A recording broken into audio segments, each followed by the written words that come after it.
Hi there. It's Thursday, July 17th, 7:05 p.m. And I'm Andrea. I make a lot of random videos about vlogs and my daily life and mindfulness. And so here I am as I ponder by myself. I want to talk about being by myself and the importance of solitude. Because I know, at least for me, hold on, there you go. Ugh, it's loud. So,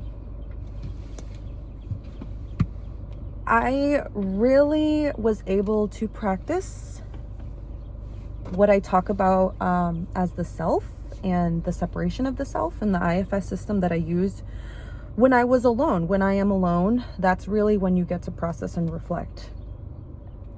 I used to be a really anxious attacher type.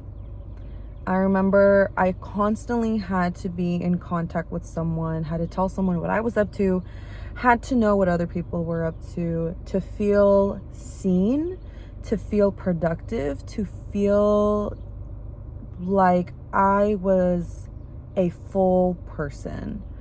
I heavily depended on my connection with others to reaffirm my sense of self. And what I realize now is that one, that really suppresses me from myself.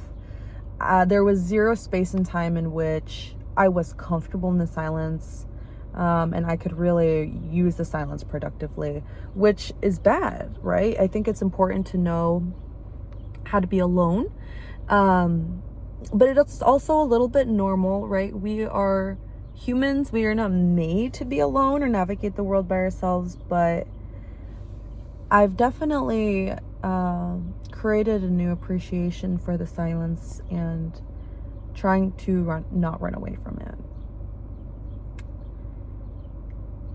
If you are a person who is a real anxious attachment type, like you have to constantly be with somebody, especially somebody that you love, I would really take a step back, not from like obviously enjoying your time with people that you love, but create a space and time to be alone in a way that's intentional and productive. Because at some point, when you are constantly socializing with people and being surrounded by people, which is not bad, it's a natural thing and it's a good thing to be around people. But when it's a constant thing, you are also constantly reacting to your mind, your heart, your body is constantly reacting to others, to your conversations with others, to the actions of others, to your presumptions about the other. And so at some point, those feelings, they start to take on and they start to blend in with your character and who you are.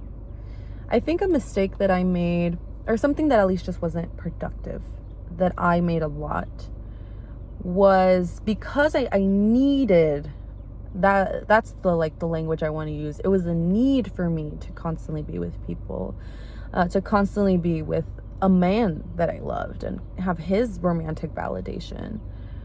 I needed that in my head. Then all the feelings that I took on with those constant interactions slowly became a part of who I was, or at least how I talked about myself to myself and how people perceived me, because I would constantly react. And so at some point, right, you get burnt out. Whether you realize it or not, whether it's obvious or not, I got burnt out from constantly being mindful of other people and prudent or respectful or engaging or anything, right? Too much of anything, like socialization, is going to burn you out. And that's exactly what happened. And at some point, I couldn't stay mindful and I couldn't stay respectful and I couldn't stay prudent. And so I took on a lot of negative emotions like anger and sadness and anxiety and stress, etc. And instead of remembering the separation of the feelings and the self, they started slowly driving the car. I am the car. And I started to consider myself as those feelings. So, for example, there was when I went through a rut, when we go through ruts, feel angry for a while or sad for a while, I started to become that person. I was like, I am an angry person. I am a sad person. I am an anxious person, etc. And it was a very limiting mentality. And it was a very limiting human experience. And it's just sad because it heavily depended on my interactions with other people and not who I was or my interactions when I was alone. So when I was finally alone, with, you know, especially when I was like broken up with and like newly single, I had no idea who I was except the feelings that I was feeling. And that was a really confusing time. I couldn't remember what was right and what was wrong all the time. And the things that I liked, the things that I didn't like, what made me feel better, what made me feel worse. And I've relearned those things through trial and error and through relaxing in the silence, and not running away from the silence, which is what I realized I was doing. I didn't even realize I was avoiding me. I was avoiding being alone, because I didn't know how I was supposed to act or feel or say or do. I just zero clue what I was doing. So I'm very mindful of that now, and it made me realize that, you know, I couldn't grow. I know everybody changes, and I think for a second I had this idea that like everybody changes, but I didn't think about it in the sense that everybody needs to grow, and that's different. Change is natural, and you know, you can't control it, and it's just gonna happen. It's inevitable, and I already accepted that. But I had no idea what it took to grow. And what I was avoiding was definitely the silence. It was that alone time to reflect on who I am, what I liked, what I didn't like, what I needed. So I became complacent, and I became a victim to my own emotions when I didn't have to be. And so that's something that I want to keep in mind moving forward in general with my dynamics with people, in new places that I am, and something that I think that is important to share, because a lot of people struggle with being alone and loneliness, and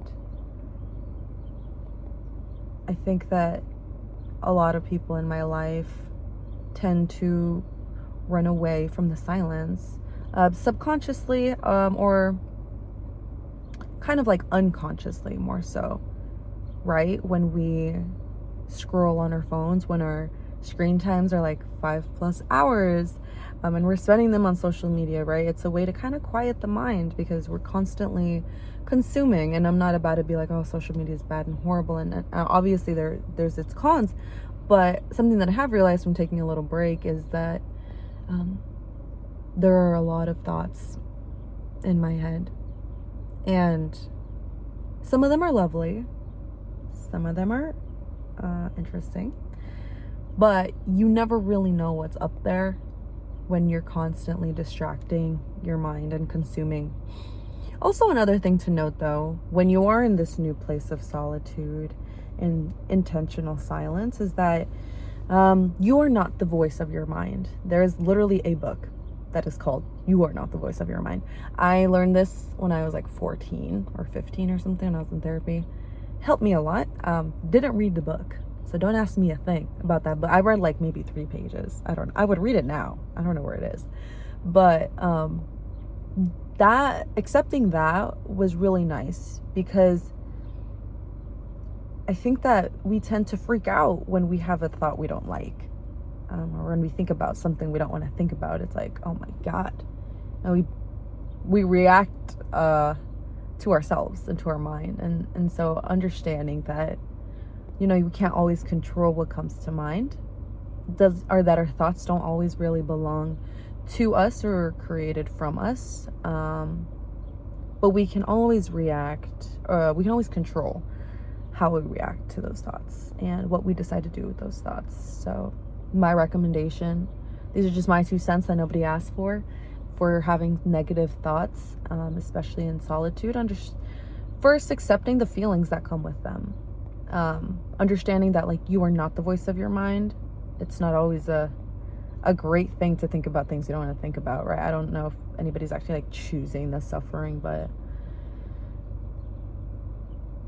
you are able to have autonomy still, even when it comes to things that you can't control. So if I have a bad, scary thought I really don't want to freaking think about, and I'm having a bodily reaction to that, I'm going to make the time and space to feel it.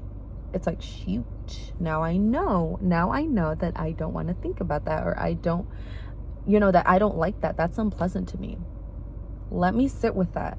Where do I feel it? Do I feel that in my heart? Do I feel that in my head? Am I shaking all over, right? And then understanding, because sometimes these thoughts you need to make decisions on. Sometimes you don't. But until I think you accept the thought for what it is, not run away from it, accept that it existed at some point and it is there, and also that it might have been created by you and it might not have. Then you get to choose, how am I going to react? Am I going to do something to make myself feel better? Am I going to dive deeper and ask a little bit more questions? Am I going to have to make a decision? So those are just my 2 cents. It's helped me really process a lot of thoughts when I'm alone, and it's been very helpful. So I hope this helped you. Sorry, I get kind of shy and nervous when people walk by. But that's all I had to say. So I'll let you go. If you watched this 12-minute video, thanks. And if you didn't, that's okay. I think this was just a good reminder for me as I spend this beautiful, beautiful, gorgeous afternoon alone, as I ponder on things that sometimes I do want to ponder on and sometimes I don't. Reminding yourself that not the voice of your mind, and when your mind hands you these interesting things, you can at least control how to handle those things. So you're a powerful being. I love you very much. I love me very much, and hopefully I'll see you real soon. Thanks.